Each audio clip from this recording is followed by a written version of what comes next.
Hello everyone! This is again Ate Sally at andito na naman kaming tatlo, si David, si Male, and syempre ako, ayan.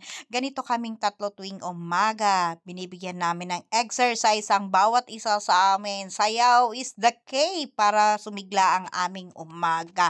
Ayun na nga, pahalik-halik pa si David. At nagtataka ba kayo bakit walang sounds? Nako, syempre, copyrightists. Hey, wala tayong magagawa. Always copyright. Kaya ang ginawa ko, nag-voice over na lang ako at kinikwento ko sa inyo kung ano ba naman ang pinaggagawa namin dito. Siyempre, etong kamay ko, puro naman yan ano lang dahil siyempre gusto ko si Ima sumaya. Gumalaw din yung katawan niya. Sumaya kasi wala siya sa model. Kagigising niya lang tapos kakain niya at naisipan nga namin sumayaw. So parang gusto ko mai-relax naman yung katawan niya. Ayan, nagsisimula na nga siyang nire-relax niya na ang katawan niya. Si David always relax. Hindi talaga yan tumitigil kahit anong oras. Ganyan na talaga yan ka-hyper si David. Yan ang nakakatuwa dito sa alaga kong lalaki. Napaka-hyper. Hindi ko na kailangan siyang piliting kundi siya na talaga ang nagkukusa. Pero ito talagang si Ima, kailangan namin talaga dito ay pangmalakasang pilit. Kung mahina-hina ka magpilit, aba, ay wala. Hindi po namin magagawa yan. So, kinakailangan talaga gawan namin ng paraan para sumaya. Kailangan namin to para humaba pa ang buhay ni Ima dahil hindi kami pwedeng paupo-upo na lang dahil kasi siyang umupo as in talagang upo. Hindi po yan titigil hanggang sa hindi siya nagsasawa. Pagkatapos niyan ay hihiga na lang yan na naman. So, ayan na nga, eto na kami ni David. Talaga namang ginagawa namin ng paraan na si Ima ay gumalaw na din kasi hanggang ngayon hindi pa rin siya talaga. Hindi pa nagigising ang kanyang kaluluwa. Katawang lupa pala, ayan. O so, sabi ko kay David, tama na David at kami na lang dalawa ni Emma dahil ayaw niyang gumalaw. So, syempre kaming dalawa na nga lang ni Emma, pinasunod ko yung kanyang paa at sumunod naman nga. O so, kaming tatlo pa pala dito. Sumayaw-sayaw muna kami, yung paa muna, exercise, warm up. Kami kasi ni David, wala na kaming warm up. Ganito na talaga kami ni David. So, ayan na nga, nagsisimula na si Ima.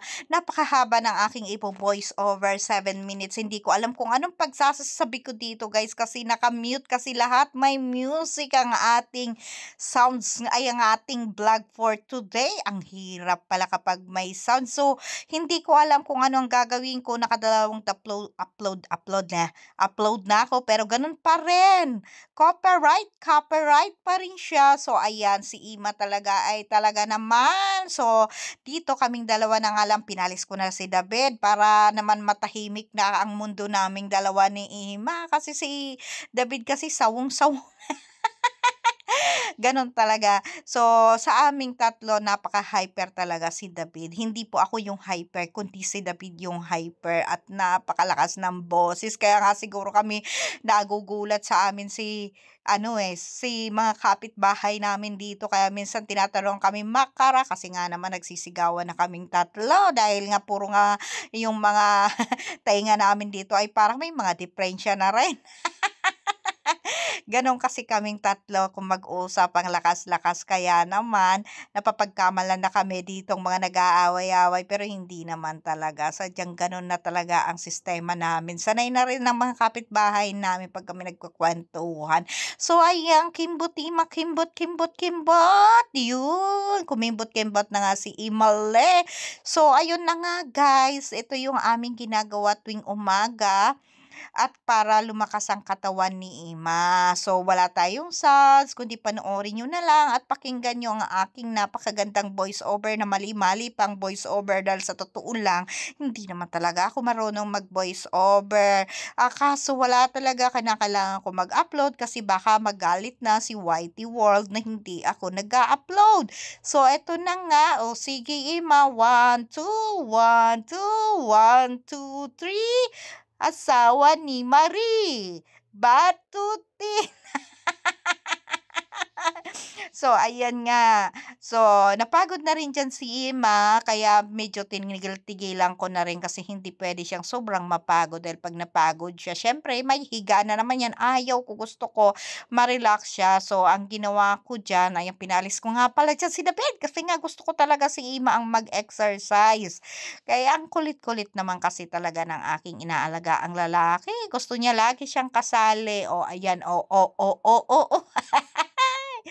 Ay, nakakatuwa talaga 'tong tatlo. Kaming tatlo pala, hindi itong tatlo kami pala, kasali ako diyan. Eto, ganito kami magsaya.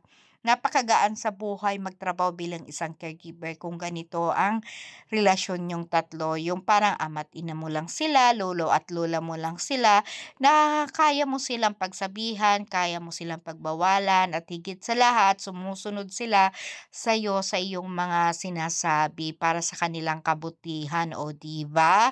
Gano'n kaming tatlo. So, anyway, hindi ko na alam kung anong sasabihin ko ulit kasi nga napakahaba nitong aking voice over. Nauubusan akong sasabihin. Naku, for the first time ganito kahaba ang aking ibo-voice over. 7 minutes po itong ating video. Ay, kailangan ko na nga itong ibilis-bilis ko na ang ano dito. I-double-double ko na ito. Ayun nga ang ginawa ko dito kay Ima dahil napagod na. Sabi ko, halika dito. Mag-i-exercise tayo ng dun na lang sa bicycle na lang, pinahinga-hinga ko naman siya ng konti kasi kawawa naman, Wala nang ginawa napagod kayo din, manood. oo. Pero ang Eh, gusto niya kasi katabi ko siya habang nagpapahinga, pero ilang minuto eto na ulit kami. Sabi ko, "Abay, mag-exercise ka na ulit." Ayan, pinaupo ko na siya sa kanyang bisikleta at ako naman ay nagluto na dahil marami akong gagawin dito sa kusina. Napakakalat ng aming kusina dahil nagluluto ako at gagawa ako dito sa aming orange juice. Iaano ko yung mga juices niya. Ayun, kukunin natin. And then, ito mga hugasan natin na nagkalat-kalat tuwing umaga. Ganyan ang sistema ng kusina namin, guys. So, after that, magluluto na rin ako ng aming lunch. So, ganun lang ang ikot ng aming buhay dito. Lalo na ako bilang isang caregiver. Ganito lang ang araw-araw kong ginagawa. Wala na pong iba, kundi matapos ang buong maghapon, ganito lang kami. Good day everyone at salamat sa inyong pakikinig, sa walang sawa nyo ring panonood sa akin kahit iilan lang kayo. Thank you so much. Babu!